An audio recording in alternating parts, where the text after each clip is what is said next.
I would like to start from the very beginning, the title of it. There are few words which are so crucial. Wilds, fences, but also our. Yes. Our own home. So yes. Let's start from there. I think I grew up in, when I say I grew up, I mean that a lot of my adult life as a young academic was within this very, very, very, very Christian setting. It was a community that had built a university and multiple schools, that had one of the world's largest churches, and it was like a city unto itself, right?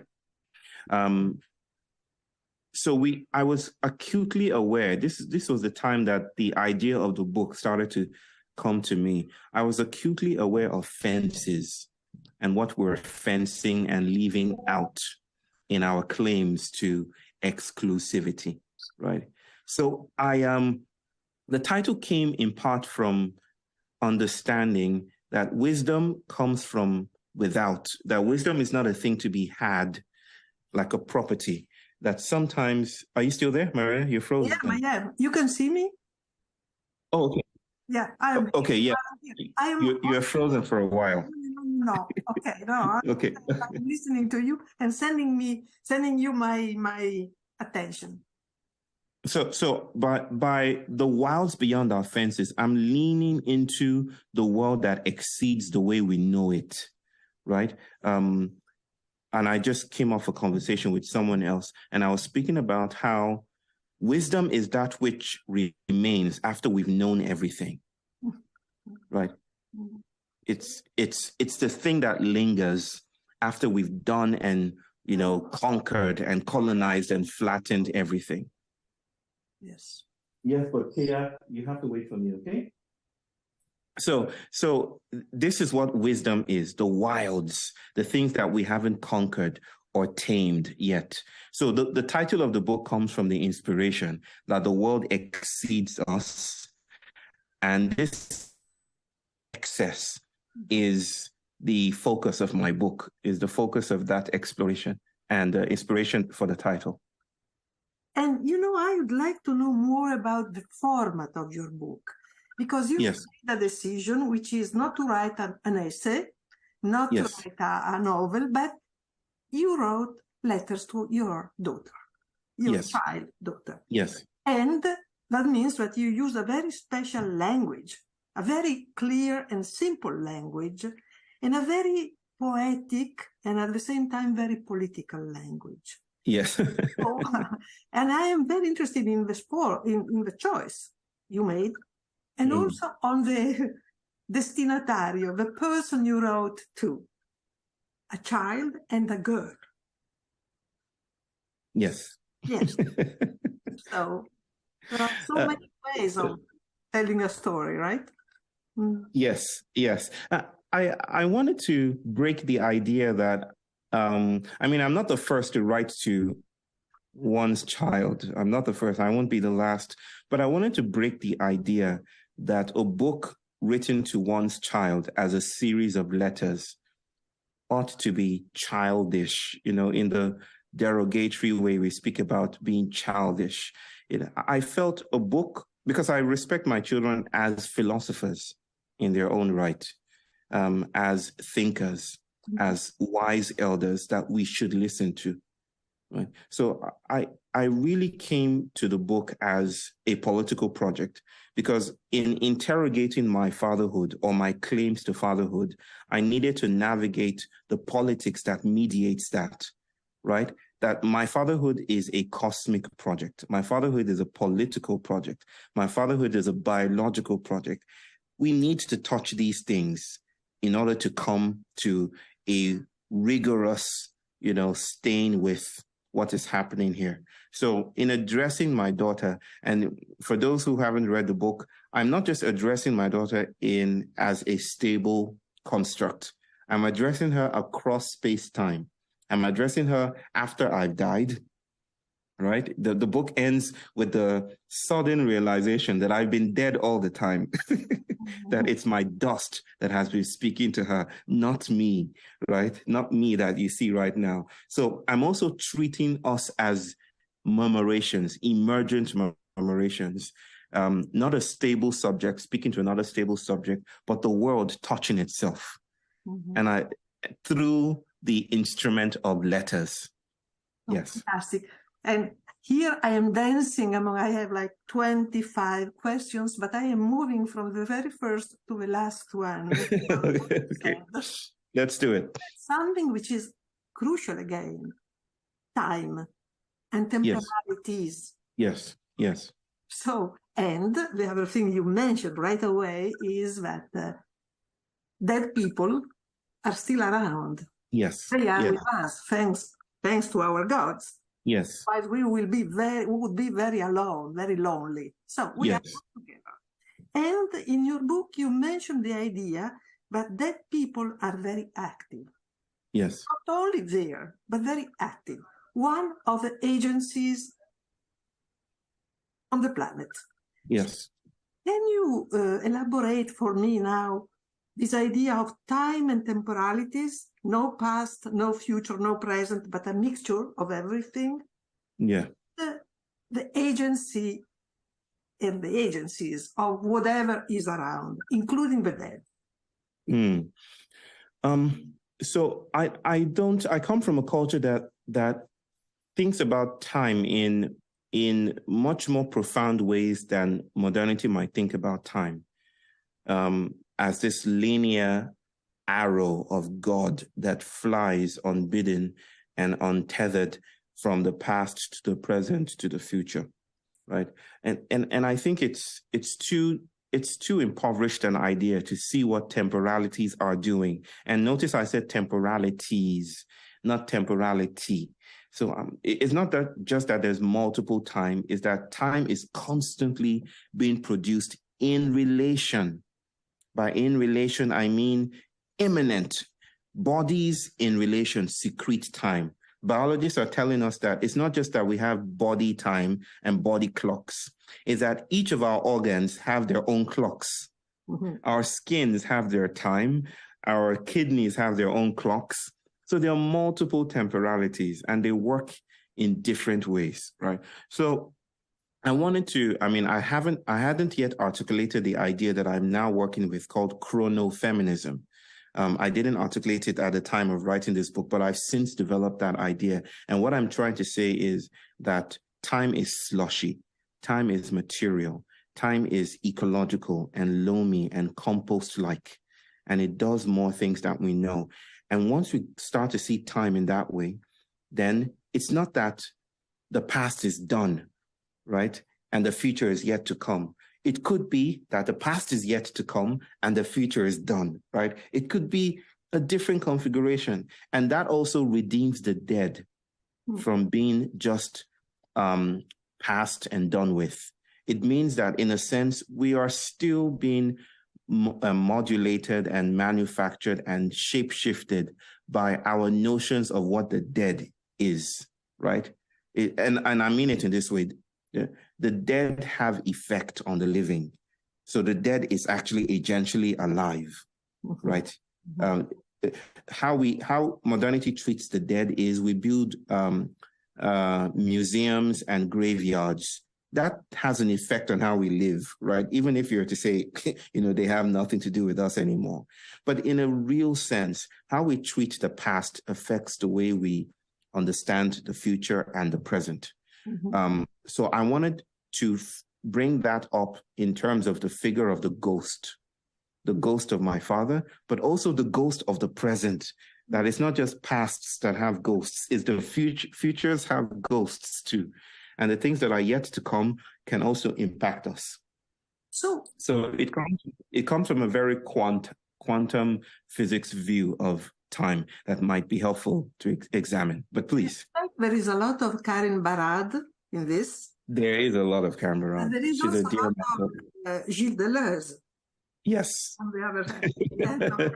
Daniel. So you are really at the crossroad between so many cultures. Yes. And not only cultures, but experiences. Yes. material experiences.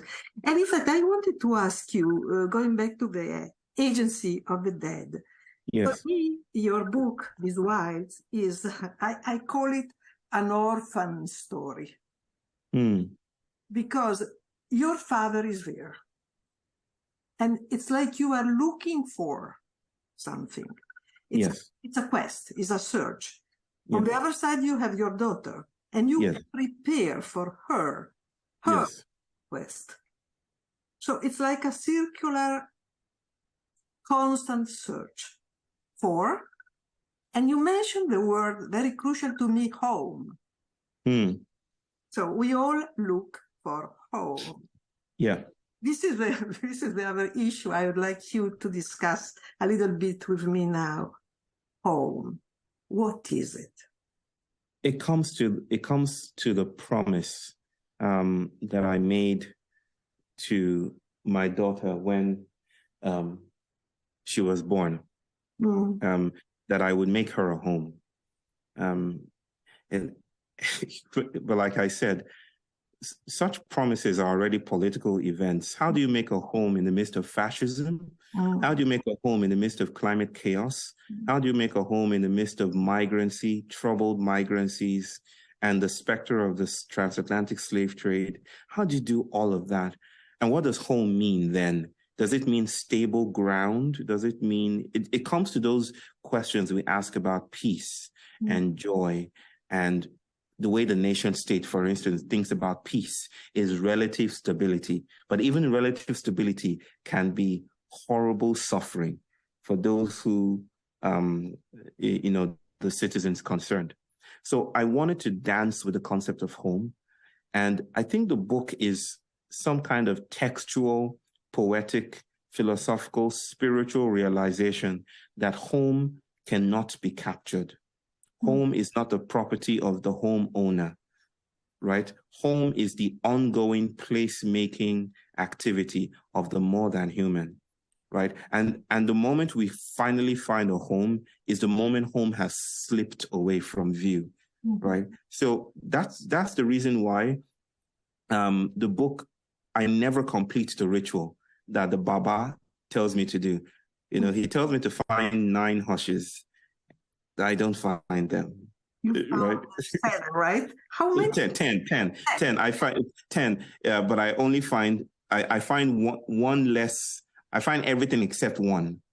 I find everything else except one. And I wanted that one to be the reader's realization that this book is not complete. And it is deliberately not complete. Just like the question about home can never be complete. And home itself is constantly fugitive. And maybe it's a political way of noticing that even now, as the planet is becoming less welcoming, if you will, more hostile to the problem of modernity, we need to come to a kind of deeper intelligence that is more responsive to this fugitivity, that might allow us to create stories that don't have endings. And maybe that might teach us something different. So interesting, because yesterday I was in a seminar with Didi Huberman, but you might know. Maybe I don't know. Anyway, a French philosopher. And he was making exactly this point, that stories don't have a closure. Cannot. Any real story can have a closure. And at this point, I would like to ask you, there is a line in your book where you say that you are a saboteur, that you sabotage. Basically, that's your function, cultural, political, and probably in life, that you sabotage means something very specific. Yeah. So I would like you to tell us more about your action as a saboteur. I like it. The maverick saboteur. No, I have to add, but you complete the sentence, meaning you sabotage your work of saboteur against the familiar.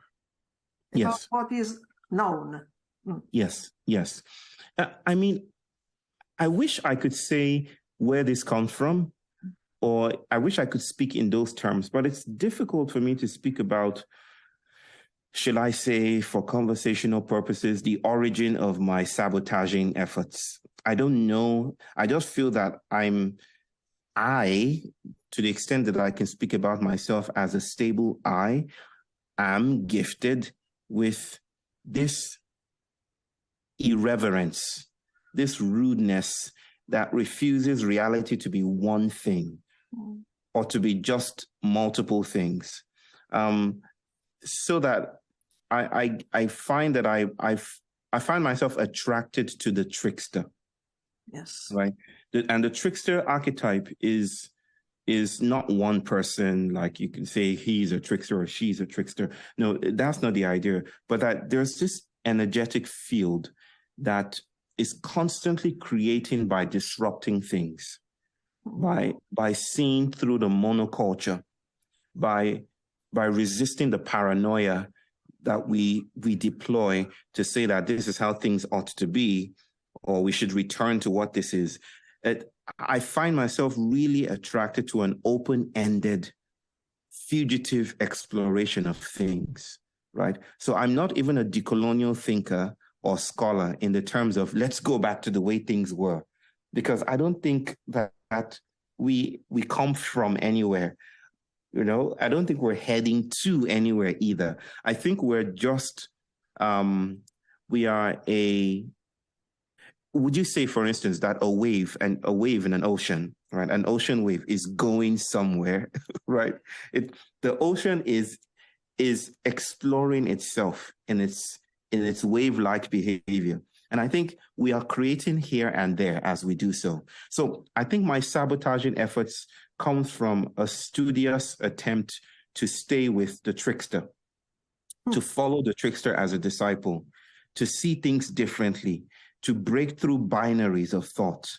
And this is why I often describe myself as a feminist, not a standpoint feminist, not a second wave, first wave, third wave, feminist, but a feminist in the culture of Barad, of Haraway, of Chinua Achebe, of Chimamanda Adichie, of people that would see the world in fluid, oceanic, post-humanist senses. Mm-hmm. That's sabotage. That's scandalous work.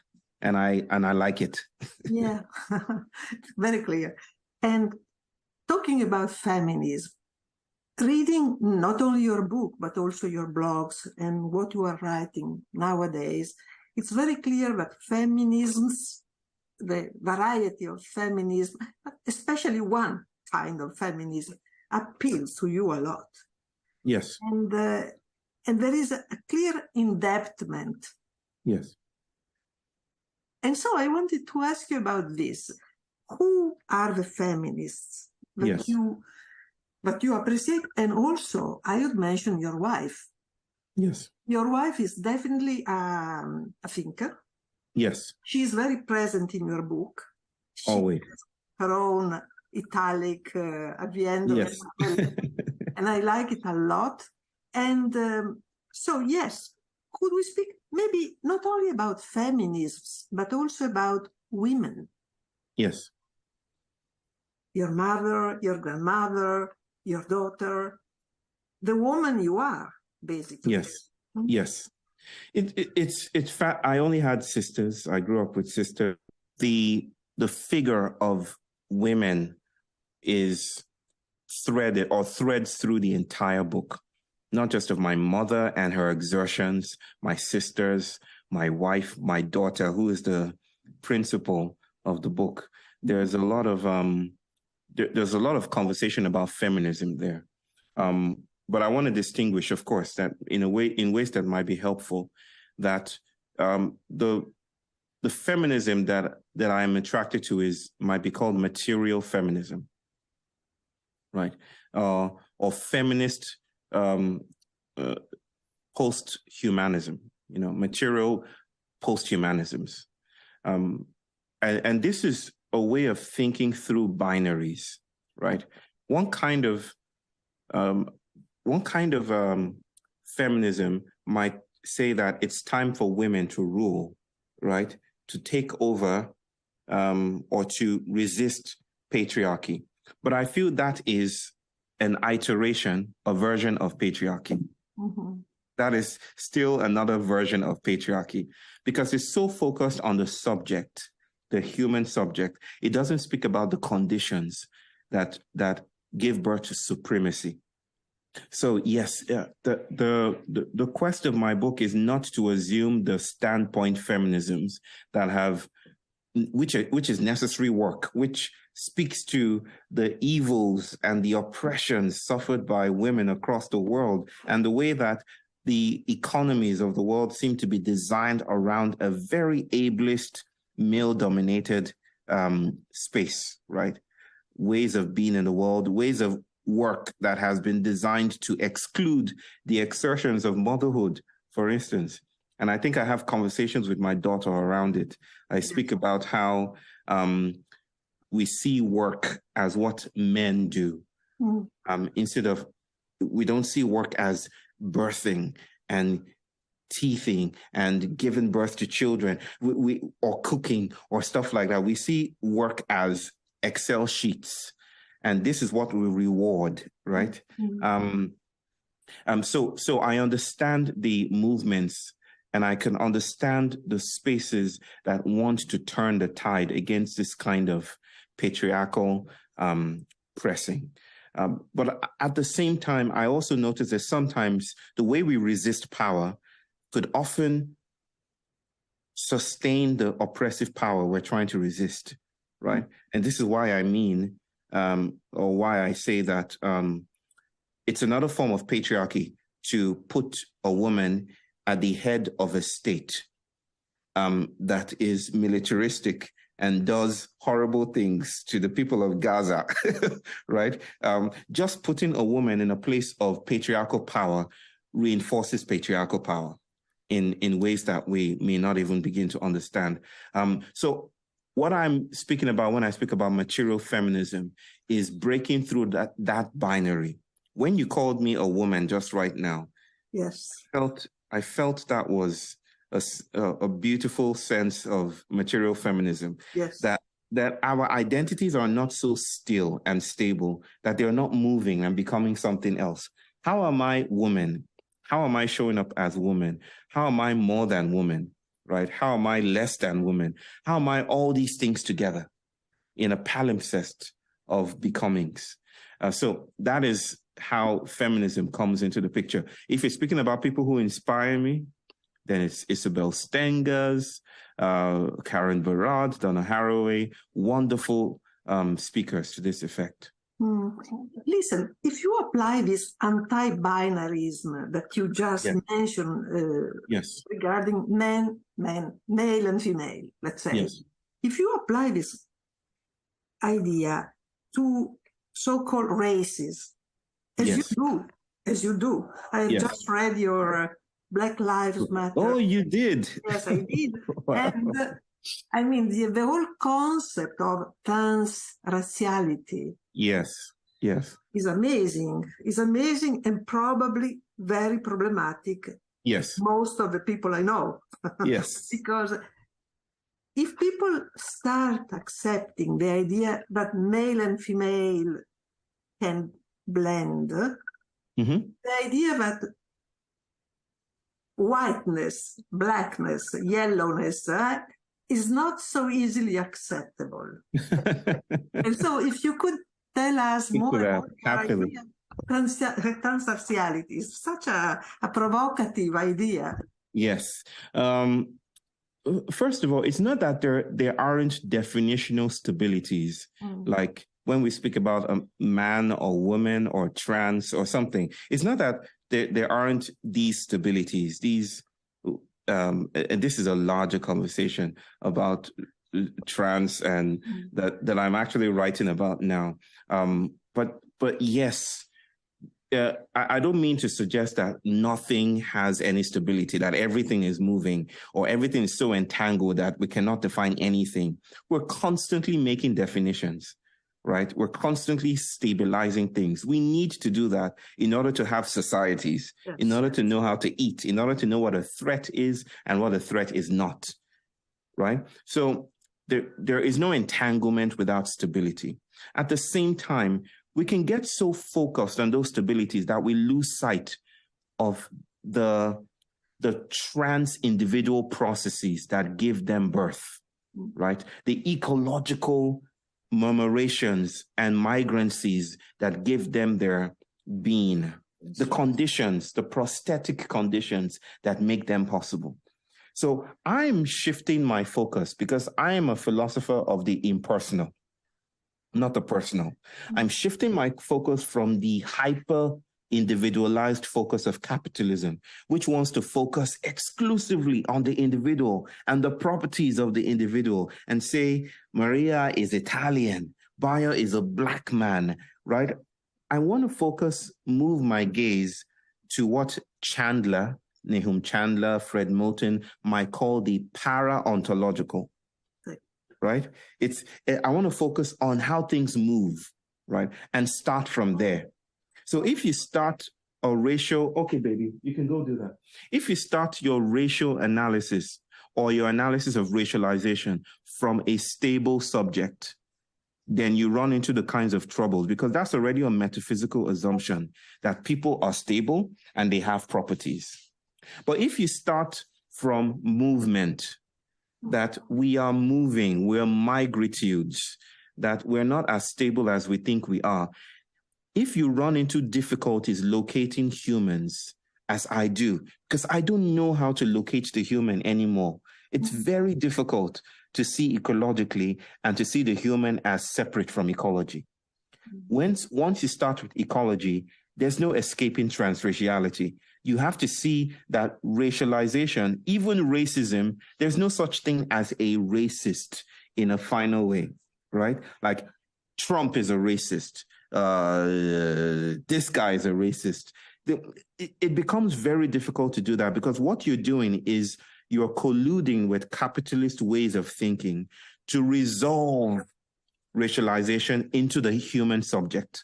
But if the human subject is ecological, then we have to speak about the properties of the conditions, how societies are arranged, how desire, I'm thinking with Deleuze here, how desire travels and does things.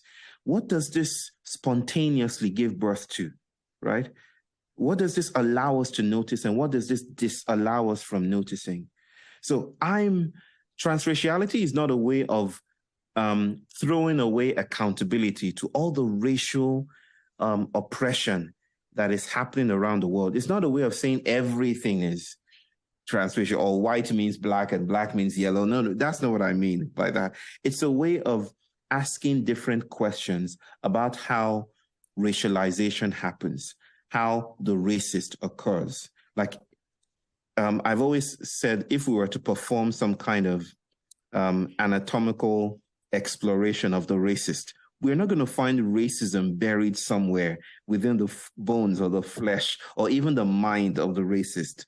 We have to look at conditions and what they stimulate.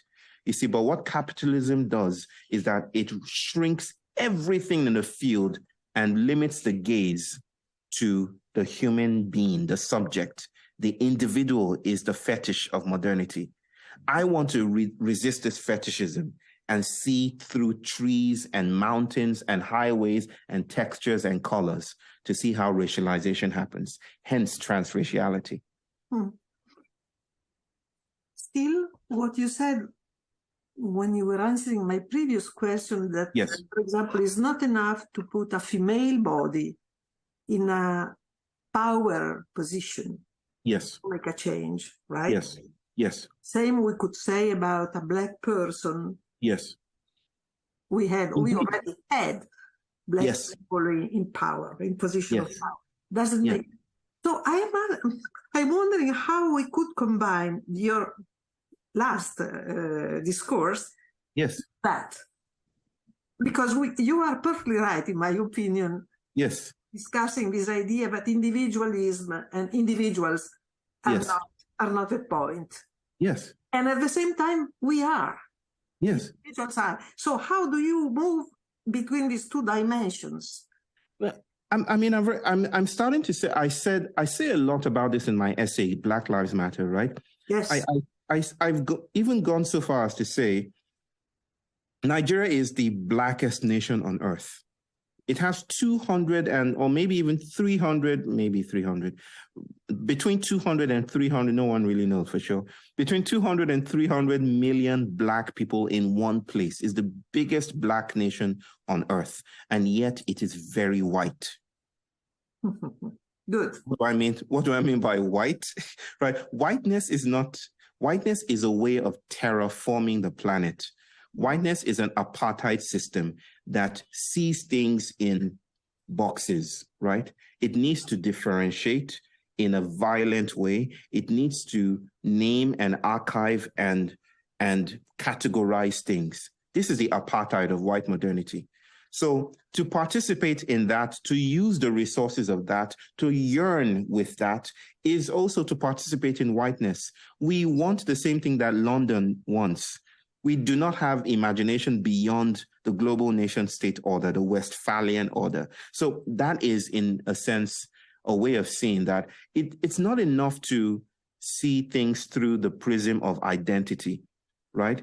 Like, oh, Maria is a white woman. Maybe if Italy has more women in its parliaments, things will change. But what that does is that we're only seeing through individuals. We're not seeing the agency of the parliament, of the seats in the parliament, of the policies and imperatives of the nation state, and how that modulates bodies, right? So it's not only identity. The world exceeds identity, and that's what transraciality is. In fact, and this is perfect for my next question, which is, yes, you theorize what you call post-activism. Yes. Which has nothing to do with this activism, the activism of getting higher and higher, going into parliament. Yes. So could you tell us in a simple way, in a short way, what do you mean exactly with post-activism? And then we can go into examples, because you are doing a lot of post-activism actually. So, but theoretically, how could you summarize your idea? Post-activism, my preferred word or term for post-activism is actually para-activism. Okay. I haven't told lots of people that. Okay. But I'm going to go with post-activism, because post-activism as a concept has become a little bit popular and is gaining some... I like para-activism. I like para-activism. Let's adopt para-activism. Let's go for that. Yes. I have many names for it, because I'm constantly rethinking and thinking through what the invitation is, right? And maybe in a nutshell, and I don't like nutshells, there's no nailing the concept down easily. It's very difficult to nail down. But I'm just going to think through the idea of bodies and their prosthetics to help us understand that bodies, whether we realize it or not, we need prosthetics. In fact, colonization is an attempt to violently co-opt prosthetics in order to live out certain imperatives, right? But we need prosthetics to breathe, to live, to eat. We need the prosthetics of microbes in our guts. You know, we are constantly living because of conditions that are mostly invisible, right? There's, in a way then, the public also has a prosthetic. It's a hidden public. I call it a hidden public. It's a para-public, right? It's to the... Hey, I know you need to reduce the volume, baby. It's to the side of the public, if you will. This is why I call it para-activism, right? Post-activism then is the moment when the prosthetics interrupts the thesis of the body. Do you understand what I mean? Yes. It's like when we're met, the moment when we're met by something so monstrous that it reconfigures the way we move in the world, right? Viruses are prosthetics. They're all around us. We know how to treat them. We know how to think about them. They're supposed to stay in their place, right? But then whether it's a lab leak or zoonotic transfer, something happens and a pandemic occurs. And then they interrupt the economy. They interrupt our travel plans and our holidays. And something happens.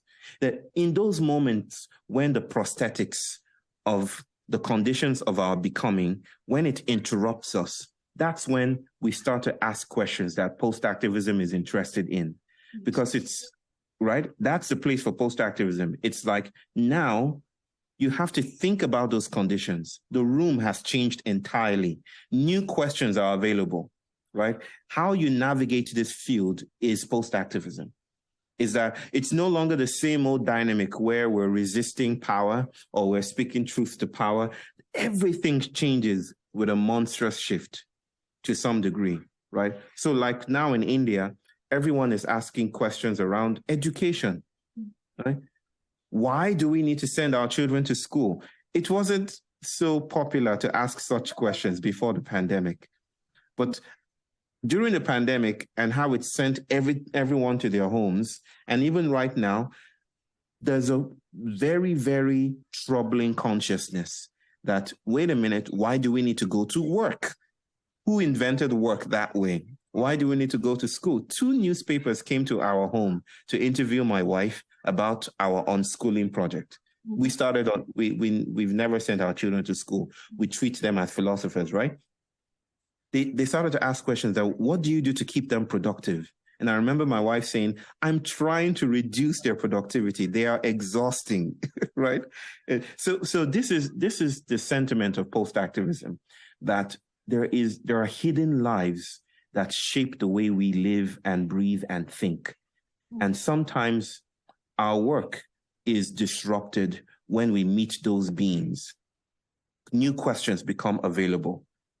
Post-activism is not a manifesto for a better world. It's not that. It's just the shocking, scandalizing premise that we have been met by something greater. So what do we do with that? That's the question of post-activism. Very clear, thanks. What I want to ask you now is, in India it went that way. In Europe, yes, what we call Europe, let's say, yes, it didn't go that way.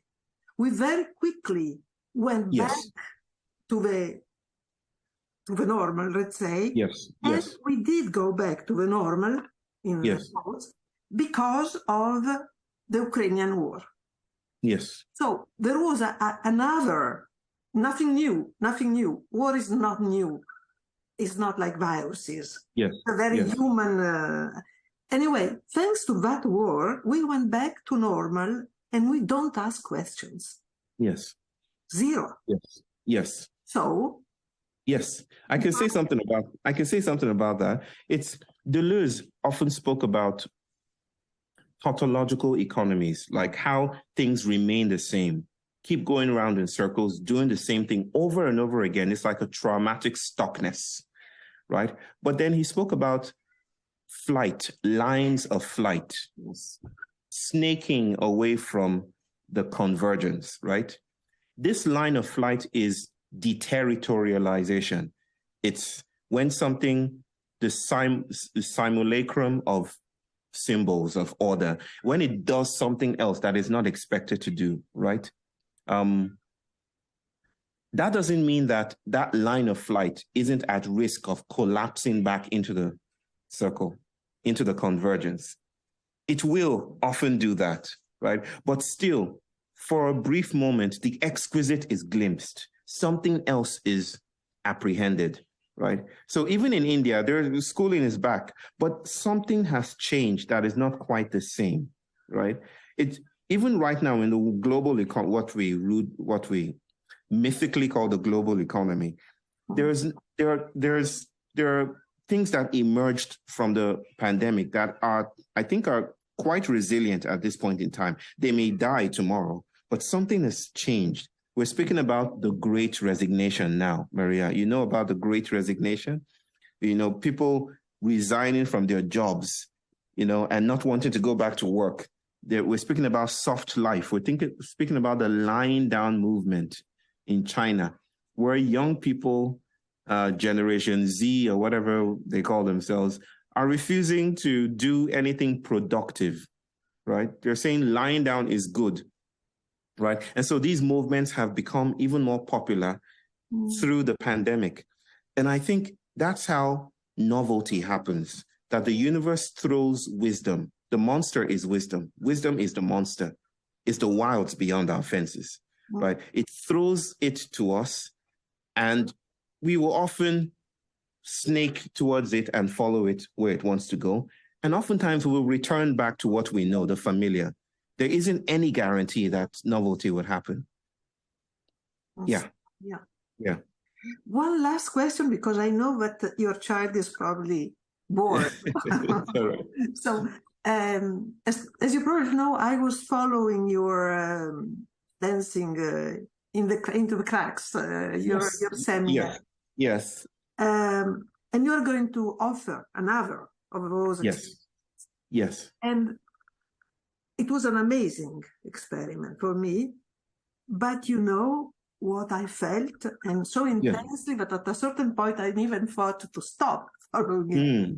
It was such a convergence of pain, despair, human suffering.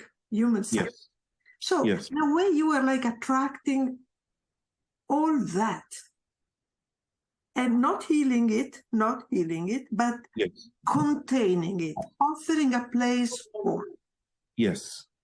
And so I wanted to ask you, it was my feeling. Yes. And since I didn't want to be too judgmental, too distant from it, I was really, each time I was like leaving the 3 hours of gathering with a real burden on my... So I wanted to ask you, where do you put all that grief that you collect? That's an interesting question. It's almost like asking, where do you put the soil? Or asking a farmer, where do you put soil?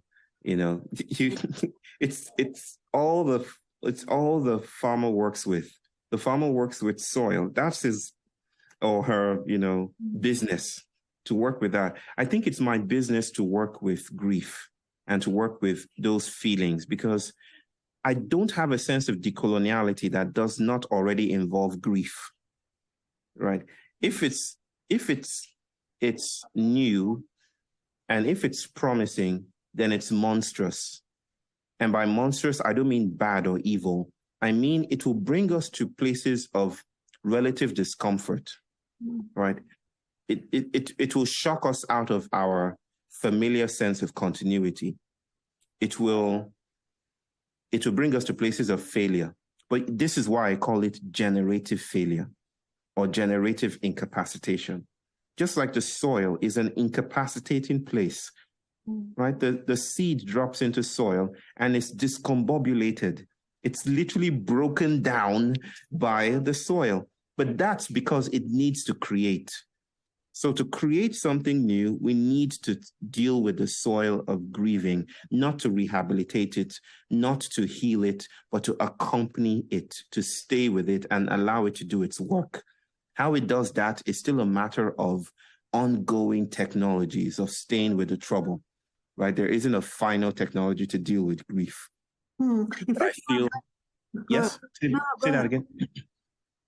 No, I was saying that there isn't a final way to deal with that. Just like post-activism is not a set of technologies that are already preset, right? It's not even, like I said, it's not even a manifesto.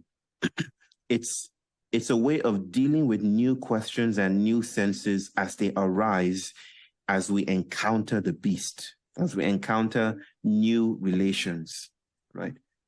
This is why it's post-activism. In the same way, the farmer cannot know with great guarantee what will come out of the soil, right? All we can do is to tend to the burying process, to tend to the burial, to put things into the soil and allow them germinate. And that's beyond us. This is the reason why I collect grief and despair, right? And it's not me collecting, thankfully, because I cannot handle it.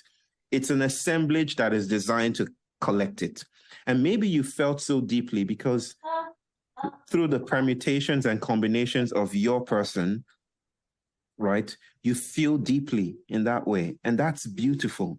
That's a beautiful thing. And maybe that could be generative for others. Maybe you are a place for others, Maria. And you know how to collect it, and you have limits too, and that's fine. But I do think that it is really vital and important that to do the work of decoloniality, to see new worlds, we need to collect. We need to stay in the collecting and the collating and allow the soil to do its work. Thank you, Bayo. And I will see you in Italy in a short while, right? Yes, in May. Yes, yes. May. Good, good. Thanks a lot for this. I am grateful for the conversation. Thank you.